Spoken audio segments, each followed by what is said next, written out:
첫 번째는 기준금리의 모든 것입니다. 굉장히 어려워 보이는데 제가 지금 일단은 답변을 한번 드려볼게요. 금리란 자, 여러분 한번 적어보세요. 이 정도는 적어보시면 기억하시는데 도움이 됩니다. 금리의 개념을 먼저 아셔야 돼요. 금리의 개념. 금리는 그냥 이렇게 기억하세요. 돈의 가치. 이렇게 기억을 하십시오. 돈의 가치다. 그러니까 금리를 올린다는 얘기는 돈의 가치가 올라간다는 뜻이에요. 그죠? 금리를 떨어뜨린다는 얘기는 돈의 가치가 떨어진다는 거예요. 반대로 금리의 반대말은 물가입니다. 경제에 있어서 가장 핵심적인 단어 두 가지를 꼽아라. 그러면 거의 금리와 물가입니다. 굉장히 중요합니다. 그럼 물가는 뭐냐? 물가는 물건의 가치입니다. 물건의 가치. 지금 이야기해 볼게요. 제가 작년에 이 분필지우개를 샀는데 1,000원 주고 샀단 말이에요. 근데 제가 올해 이 분필지우개를 또 사려고 가보니까 2,000원을 달래요. 작년에는 이게 1,000원이었는데 2,000원으로 올랐어요. 이 물건의 가치가 어떻게 된 거예요? 2배로 올라간 거예요. 그렇죠? 그럼 반대로 생각해 봅시다. 내가 이 물건을 구매하는 나의 돈의 가치. 내가 작년에는 1,000원짜리 한 장만 주고도 샀는데 올해는 2장을 줘야 돼요. 결국 내 돈의 가치는 어떻게 된 거예요? 떨어진 거죠. 작년에는 한 장만 줘도 샀는데 2장을 줘야 되니까 이 돈의 파워는 떨어진 겁니다. 결국 물건의 가격이 오르면 반대로 돈의 가치는 떨어지는 거예요. 그렇죠? 그러면 물건의 가치가 물가예요. 쉽게 말하면. 모든 물건이 이만큼 상승하면 그거에 아주 쉽게 생각하면 평균적으로 상승률이 물가 상승률인 거죠. 그럼 물가가 상승하면 반대로 금리는 떨어진다. 이렇게 생각을 해도 거의 틀림이 없습니다. 그러면 한번 말씀드려 볼게요. 금리가 올라가면 반대로 물건의 가치는 떨어지는데 대표적인 물건에 해당되는 것들은 부동산, 주식, 그 밖에 내구재입니다. 내구재. 이런 것들도 다 물건이에요.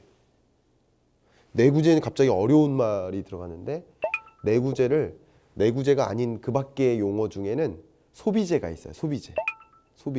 소비재는 직접 소비재라고 해서 지금 바로 사가지고 바로 없어지는 거. 그런 거를 소비재라고 해요. 예를 들어 식료품들이 소비재죠. 그리고 식료품 말고 준내구재가 있어요. 그런 거 예를 들면 의류 같은 거 한 2, 3년 정도 쓰는 거 그런 거를 준내구재라고 하고요. 내구재를 하면은 보통 뭐 3년 이상 쓰는 거 휴대폰이라든가 자동차, 가전제품, 가구 이런 것들은 내구재에 해당됩니다. 자, 이런 것들의 가치가 금리를 올리면 이런 것들의 가치가 떨어지는 거예요. 그럼 금리를 인상하면 이것의 가치는 떨어진다. 왜 떨어지는지는 첫 번째 방금 말씀드렸듯이 가치적인 측면에서 떨어지고요. 두 번째, 금리를 인상시키면 투자 자금이 어디로 몰려요? 금리가 오르면 내가 저축할 때 저축금리도 올라가는 거예요. 굳이 주식 투자할 필요가 없어요. 예를 들어서 금리가 은행의 이자율이 5%다. 근데 굳이 주식 투자해가지고 5% 수익을 못 볼 거라면 은행에 투자하는 게 낫죠. 그것도 투자거든요. 저축이라는 투자입니다. 그러니까 저축이라는 투자 의사결정을 해요. 그러니까 돈이 은행으로 몰려요. 주식으로 안 몰리고 부동산으로 안 몰리고. 그러니까 당연히 가치가 떨어집니다. 또 다른 측면에서 또 다른 경로로 설명해 보자면 부동산 투자를 하는데 내 돈 갖고만 투자하지 않습니다. 대출에 의존해서 투자를 해요. 그럼 역시 금리가 올라가면 대출 금리도 올라가요.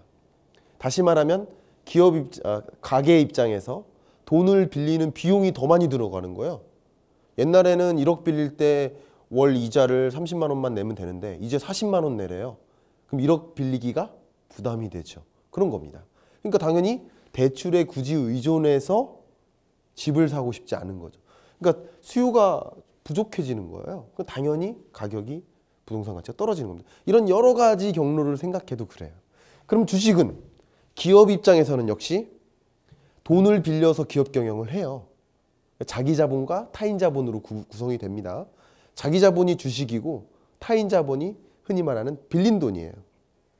근데 돈을 빌리는 비용이 비싸지니까 기업들이 굳이 돈을 빌려가면서 기업 경영을 과감하게 투자하지 않아요. 그러니까 당연히 주식 가치도 떨어집니다. 금리가 올라가면 반대입니다. 여러 가지 측면을 봐도 그래요. 그렇죠? 금리가 올라가면 또 한 가지 가계가 소비를 적극적으로 하지 않아요. 왜냐하면 내구재의 가치가 떨어지니까도 그렇고요.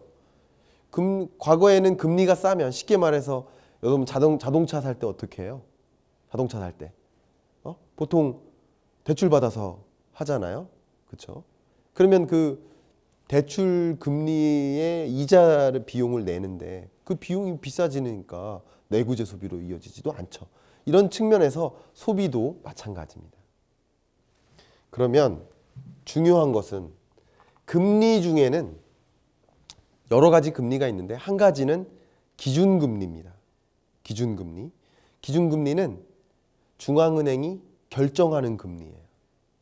그리고 중앙은행이 결정한 금리를 반영한 시장금리가 따로 있습니다. 아시겠죠? 그럼 지금부터 말씀드리겠습니다.